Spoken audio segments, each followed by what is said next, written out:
السلام علیکم، میں ہوں عزیز صباون، آپ دیکھ رہے ہیں کسر ڈیجیٹل کا یوٹیوب چینل۔ آج ہم بات کریں گے افغانستان اور پاکستان کے متعلق جو نئی ڈیولپمنٹس ہو رہی ہیں، ایک مثبت طرف ہم کہہ سکتے ہیں کہ وہ جا رہے ہیں۔ پاکستانی جو وفد ہے وہ کابل پہنچ چکا ہے، اور اس متعلق جو نئی افغان ریفیوجیز پہ کیا اثرات ہوں گے، اور اصل میں جو حقائق ہیں یا جو کس چیز پہ بات کریں گے، ٹی ٹی پی کا موضوع ہے یا دوسری جو موضوعات ہیں، اس متعلق ہم آپ کو جو تازہ ترین جو معلومات ہیں وہ آپ تک پہنچائیں گے۔ اس کے علاوہ بلوچستان میں جو کل ایک حملہ ہوا تھا، داعش خراسان نے ایک دفعہ پھر اس کا جو ہے ذمہ داری قبول کی ہے۔ حملہ کس پہ ہوا تھا، کتنے لوگ اس میں مارے جا چکے ہیں اور کیوں اہم ہے۔ اس کے علاوہ جو بی این پی کا جو دھرنا ہے وہ ختم کرنے کا جو اعلان ہے وہ اختر جان مینگل صاحب نے کیا ہے، اور کیوں اعلان کیا گیا ہے، اور اس کے بعد پھر کیا ان کی جو آئندہ لائحہ عمل ہے وہ آپ تک اسی ولاگ میں آپ تک پہنچائیں گے۔ شروع کرتے ہیں پاکستان اور افغانستان کے جو تعلقات ہیں وہ تقریباً پچھلے 3 سالوں سے، جب سے طالبان آئے ہوئے ہیں، شروعات میں تو یہ مسئلہ نہیں تھا، مگر پچھلے 3 سالوں سے اگر ہم دیکھیں تو معاملات کافی خراب ہو رہے ہیں اور روز بروز بگڑتے جا رہے ہیں۔ افغانستان اور پاکستان کے درمیان جو مین جو مسئلہ ہے وہ ٹی ٹی پی کا ہے، تحریک طالبان پاکستان کا۔ پاکستان کا موقف رہا ہے کہ ٹی ٹی پی جو ہے وہ افغانستان سے آپریٹ ہوتی رہی ہے، وہاں سے ان کے جنگجو جو ہے وہ پاکستان آتے ہیں اور پاکستان میں حملے کرتے ہیں۔ اس متعلق جو طالبان ہے وہ یہ الزامات رد کرتے ہیں اور متبادل کے طور پر پاکستان پر الزامات لگاتے آ رہے ہیں کہ داعش جو ہے وہ پاکستان میں آپریٹ ہوتی رہی ہے اور افغانستان جاتی ہے اور وہیں پہ حملے کرتی ہے، اور ان کے جو خاص لوگ ہیں، جس طرح ہم نے دیکھا ہے کہ خلیل الرحمن حقانی ہے، یا اسی طرح جو حقانی نیٹ ورک کے جو خاص کر افراد ہیں ان کو نشانہ بنایا جا رہا ہے ٹی ٹی پی داعش کی طرف سے۔ تو دونوں طرف الزامات کا وہ ہے۔ جو ٹی ٹی پی کا جو اصل معاملہ ہے وہ پاکستان اور افغانستان کے درمیان ایک کلیش بنا ہوا ہے، اور ٹی ٹی پی کا طالبان ایک طرف سے وہ بھی نہیں کر سکتے، کیونکہ ٹی ٹی پی کا جب ان کے جو جنگجو ہے، جب طالبان افغانستان میں لڑ رہے تھے، وہاں پہ امریکی افواج تھی، نیٹو افواج تھی، اور افغانستان کی جو پرانی حکومت ہے، جمہوری حکومت، ان کے خلاف جب وہ لڑ رہے تھے تو یہی لوگ تھے، یہی جنگجو تھے جو ان کو پاکستان میں ٹھکانے فراہم کرتے تھے، پاکستان میں ٹریننگ فراہم کرتے تھے، ایک سیف جگہ فراہم کرتے تھے۔ تو ابھی اگر ان پہ آ پڑی ہے اور ایک درمیانی مطلب ان کا جو نظریہ ہے اور ٹی ٹی پی کا جو نظریہ ہے وہ تقریباً سیم ہی ہے، تو وہ میرے خیال میں سے انکار اسی وجہ سے بھی نہیں کر سکتے۔ اگر وہ انکار کرتے ہیں تو طالبان کی جو نچلا جو طبقہ ہے وہ اپنے جو سربراہ ہے یا ان کے بڑے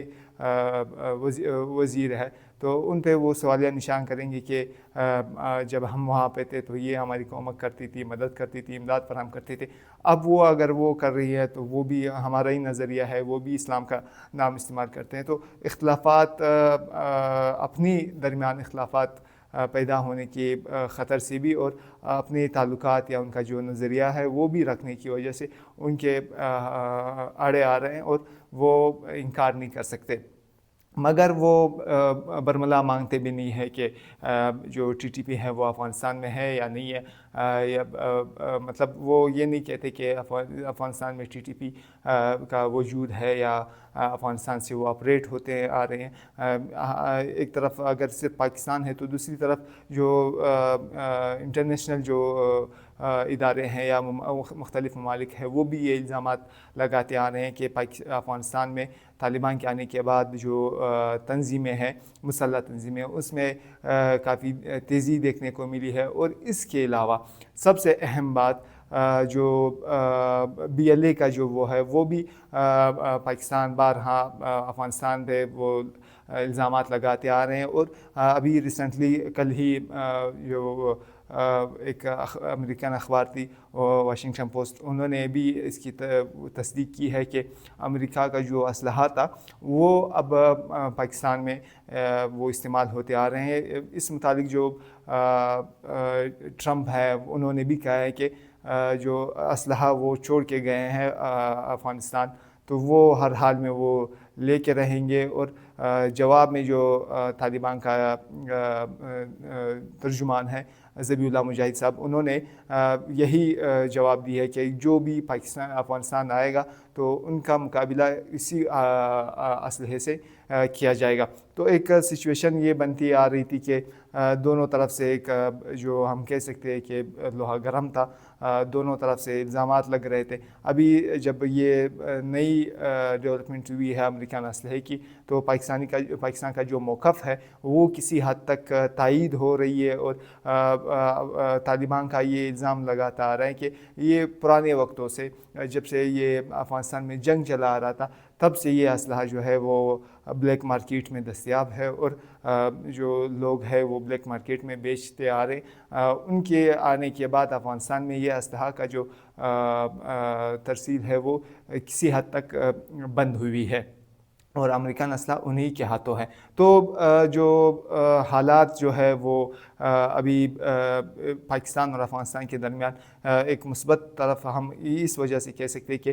پاکستان کی طرف سے ایک پریشر کے طور پر افغان مہاجرین کا انخلا شروع کیا گیا. پہلے مرحلے میں جو غیر قانونی تھے, پھر ACC کارڈ والے تھے, اس کے بعد POR کارڈ کی بات ہو رہی ہے کہ ان کو بھی نکالا جائے گا. تو تقریباً یہی 40 لاکھ کے آس پاس جو افغان مہاجرین ہے پاکستان میں اس وقت, ان کو نکالنے کے وہ تیاریاں ہو رہی ہے. تو طالبان میں تو شروع میں تو ان پہ پریشر نہیں تھا, کیونکہ 1 لاکھ یا 50,000 وہ جب جائیں گے تو کوئی وہ اتنی ان کی آبادکاری میں کوئی زیادہ ان کو پریشر نہیں ہوگا. مگر اگر یہ لاکھوں تک بات پہنچتی ہے تو یقیناً افغان طالبان پہ, افغان گورنمنٹ پہ کافی حد تک ان پہ پریشر آئے گا, ان کو آباد کرنا, ان کو مواقع فراہم کرنا. اور ایک الزام ابھی ریسنٹلی یہ بھی آیا ہوا ہے طالبان کی طرف سے کہ پاکستان چاہتا ہے کہ ان افغان مہاجرین کے ذریعے داعش کے جو افراد ہیں وہ افغانستان میں سیٹل کر لے اور افغان طالبان کی, افغان گورنمنٹ کے لیے ایک خطرہ پیدا کرے. تو یہ کس حد تک صحیح ہے نہیں ہے. جو خلیل زاد ہے, زلمے خلیل زاد, انہوں نے بھی یہ خدشہ ظاہر کیا تھا اور باقاعدہ ٹویٹ بھی کی ہے. تو ایک جو الزامات ہیں وہ ایک دوسرے پہ تو لگاتے آ رہے ہیں. ابھی جو آج ہی نمائندہ خصوصی ہے افغانستان کے لیے, پاکستان کا جو نمائندہ خصوصی ہے صادق خان, وہ کابل پہنچے ہیں اور وہاں پہ مذاکرات کریں گے. سب سے جو اہم موضوع ہوگا وہ یہی TTP ہوگا. اور اس کے علاوہ جو ہم دیکھتے آ رہے ہیں کہ مختلف جو ڈیورنٹ لائن ہے مختلف مقامات پہ پاکستان اور طالبان کے جو کلیشز ہوتے ہیں, یا وہاں پہ جو چوکیاں بناتی جب طالبان بناتے ہیں یا پاکستانی جو فوج ہے وہ بناتی ہے, تو درمیان میں ایک کلیشز درمیان آ جاتی ہے. اس پہ بھی کسی حد تک بات چیت کا وہ ایک فیصلہ کیا گیا ہے کہ اس پہ بھی بات ہوں گے. طورخم میں پچھلے ماہ ہم نے دیکھا کہ تقریباً 20 دنوں تک طورخم جو بارڈر ہے وہ بند کیا گیا تھا پاکستان اور افغانستان کے درمیان. سب سے جو بڑی اہم اور جب زیادہ لوگ آتے جاتے ہیں اسی بارڈر پہ, اور سب سے زیادہ جو تجارت ہوتی ہے وہ طورخم کے راستے ہی ہوتی ہے. تو یہ بارڈر تھا تقریباً 20 دنوں تک یہ بارڈر بند رہا. تو دونوں طرف سے جو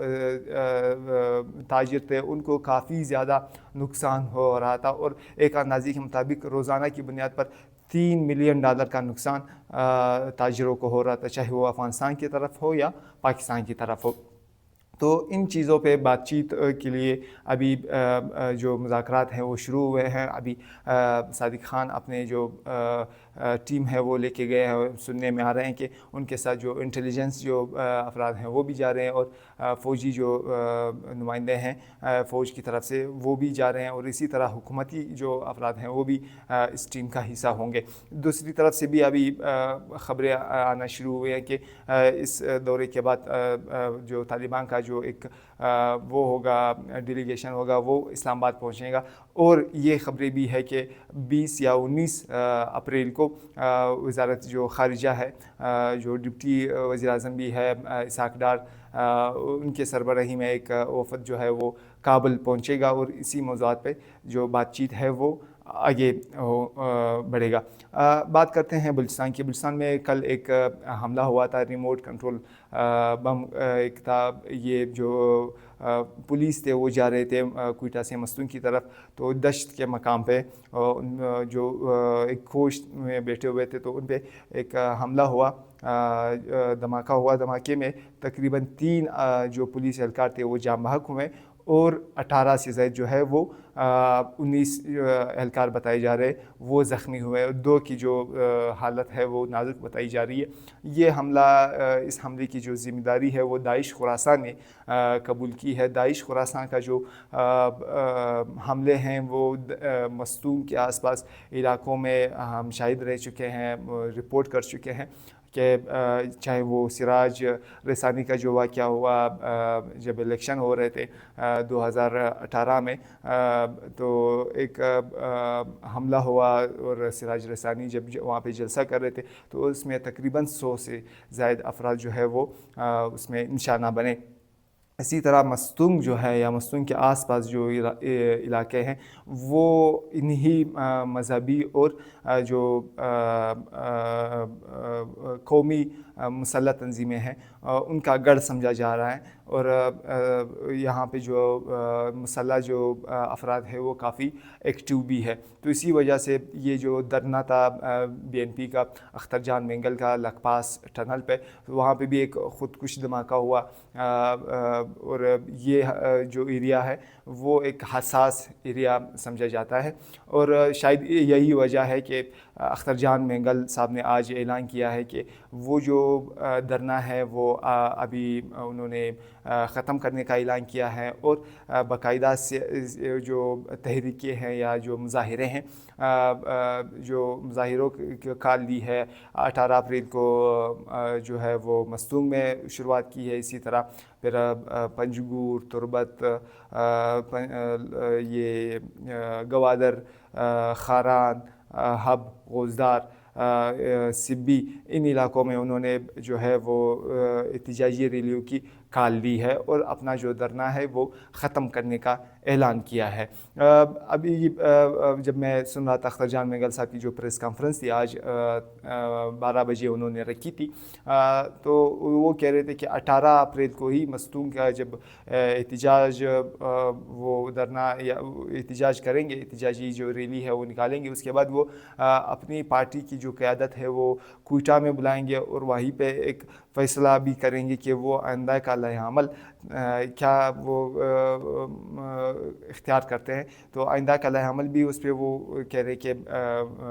سیاسی تحریک کی کیا ان کی جو ہے, کیونکہ یہ دھرنا اگر وہ ختم کرتے ہیں تو ایک لحاظ سے یہ سمجھا جا رہا تھا کہ یہ BNP کا جو سیاسی جو پارٹی ہے بلوچستان کی, تقریباً بلوچوں کی